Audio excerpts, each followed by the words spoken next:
स्वराज्याची वारी हा प्रवास फक्त गडांपुरता नाही तर शांतीपर्यंत नेणारा आहे. या तिसऱ्या पाठची सुरुवात होते डोंगराच्या कुशीत बसलेल्या लेण्याद्री गणपतीपासून, म्हणजेच 8 अष्टविनायक मधला एक गणपती. तिथे पोचायला पायऱ्या चढाव्या लागतात, श्वास थांबतो, मन पण हलकं होत जातं.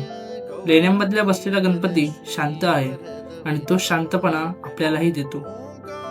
गिरिजात्मक लेण्यांतरीनंतर वाट वळते आणि प्रवास पोहोचतो ओझरकडे. गाडी पार्किंगला लावतो आणि थोडा वेळ थांबायचं ठरवतो.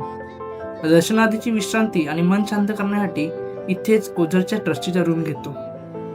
थकवा उतरण्यासाठी एक गरम चहा आणि मग तयारी दर्शनासाठी.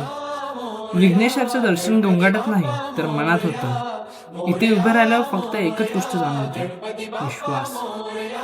दर्शनानंतर महाप्रसादाचा लाभ आणि समाधाची भावना, ज्याला शब्दांची गरज नसते.